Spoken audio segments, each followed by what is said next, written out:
राधे राधे दोस्तों, आप सभी का मेरे YouTube चैनल ब्रतन पर मैं स्वागत करती हूँ।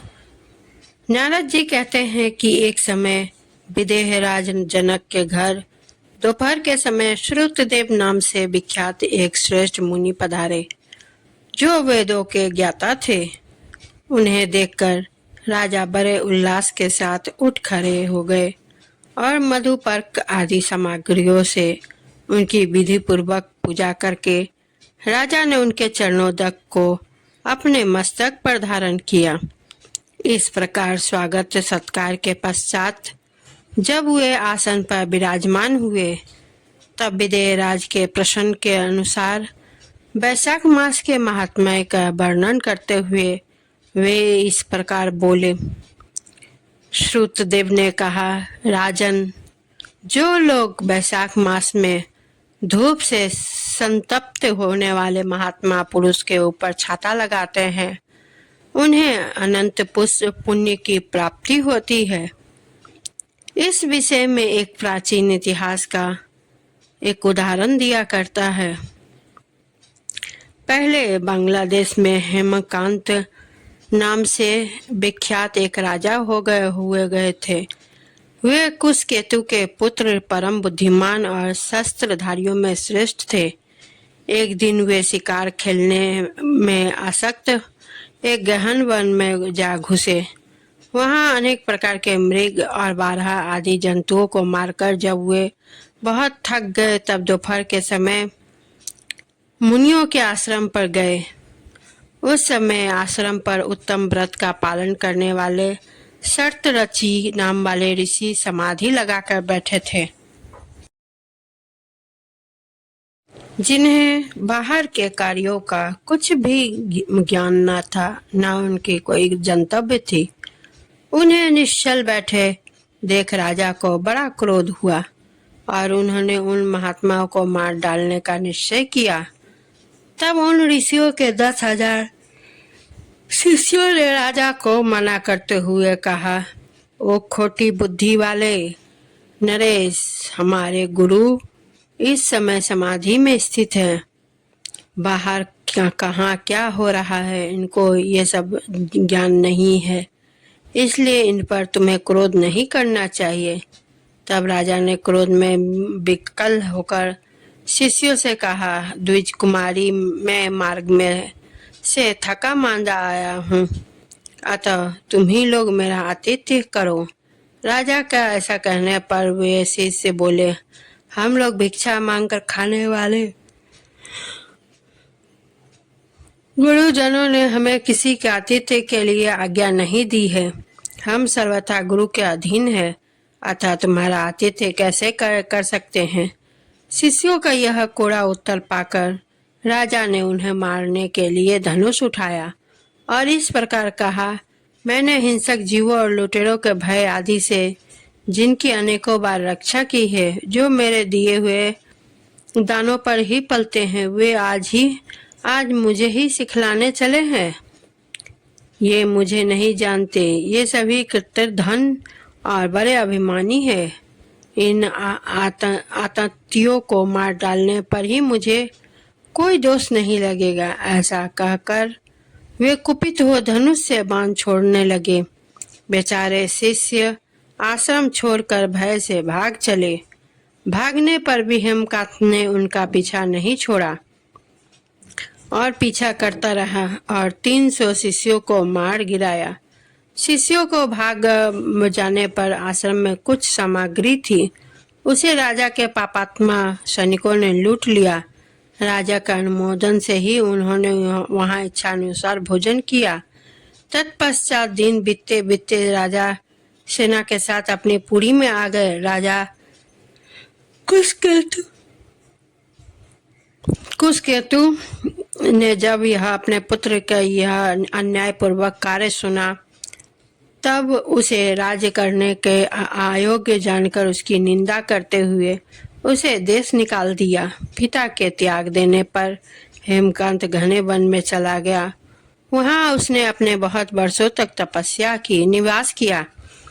ब्रह्म हत्या सबका उसका सदा पीछा करती रहती थी, इसलिए वह कहीं भी स्थिरता पूर्वक नहीं रह पाता था। इस प्रकार उस दुष्टात्मा के 28वें वर्ष व्यतीत हो गए।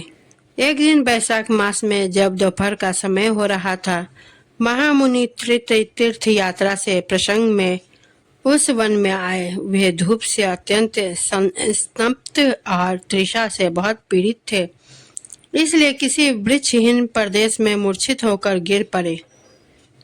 देवयोग से हेमकांत उधर आ निकला। उसने मुनि को प्यास से पीड़ित, मूर्छित और थका मांदा देख उन पर बड़ी दया की। उसने पलाश के पत्तों के छत्र बनाकर उनके ऊपर आती हुई धूप उसने पलाश के पत्तों से छत्र बनाकर उन पर आती हुई धूप का निवारण किया।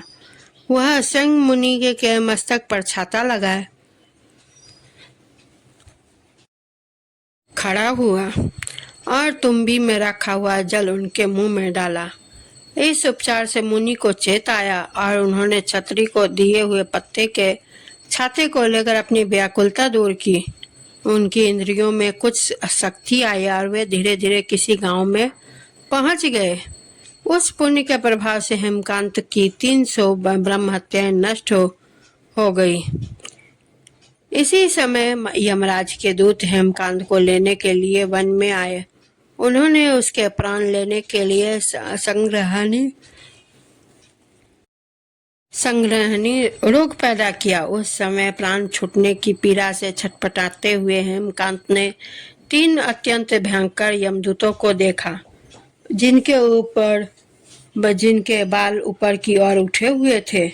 उस समय अपने कर्मों को याद करके वह चुप हो गया। छत्रदान के प्रभाव से उसको भगवान विष्णु का स्मरण हुआ। उसके स्मरण करने पर भगवान महाविष्णु ने विश्व के सन के से कहा, तुम शीघ्र जाओ, यमदूतों को रोको, हेमकांत की रक्षा करो।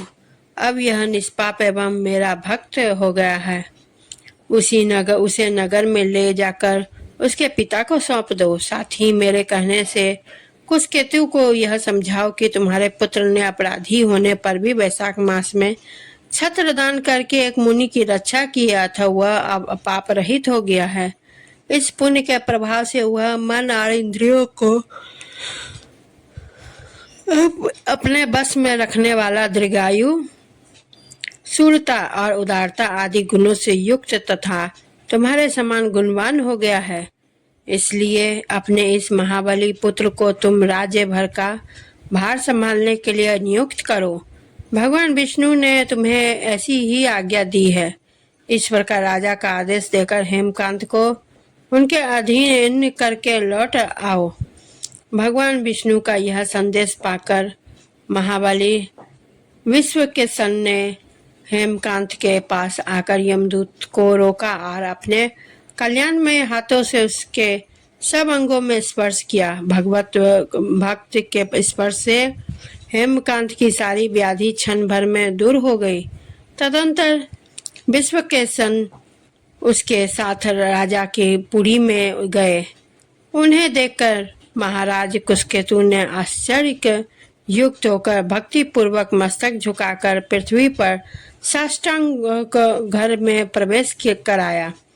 वहां नाना प्रकार के स्त्रोतों से उनकी स्तुति तथा वैभवों से उनका पूजन किया। तत्पश्चात महाबली विश्व के सन ने अत्यंत प्रसन्न होकर राजा को हेमकांत के विषय में भगवान विष्णु ने जो संदेश दिया था सब कुछ कह सुनाया।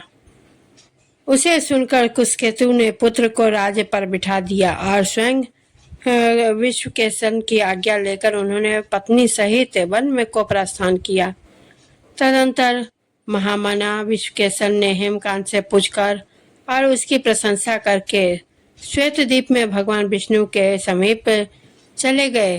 तब से राजा हेमकांत वैशाख मास में बिताए हुए भगवान की प्रसन्नता को बढ़ाने वाले शुभ धर्मों को प्रतिवर्ष पालन करने लगे हुए ब्राह्मण भक्त, धर्मनिष्ठ, शांत, जितेंद्रिय, सब प्राणियों के प्रति दयालु और संपूर्ण यज्ञों की दीक्षा में स्थित होकर रहकर सब प्रकार की संपदाओं को संपन्न हो गए। उन्होंने पुत्र पौत्र आदि के साथ समस्त भोगों का उपभोग करके भगवान विष्णु का लोक प्राप्त किया। वैशाख मास से सुख के साथ अतिशय पुण्य प्रदान करने लगा।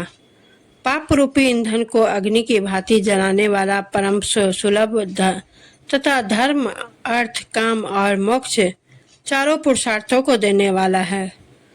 तो दोस्तों, आप सभी को मेरी यह वीडियो कैसी लगी कमेंट्स ज़रूर करें, वीडियो को लाइक शेयर करें, चैनल को सब्सक्राइब करें और बेल आइकन को क्लिक ज़रूर करें, क्योंकि सबसे पहले वीडियो के नोटिफिकेशन आप तक पहुँचे। और इसी के साथ मैं विदा लेती हूँ। धन्यवाद।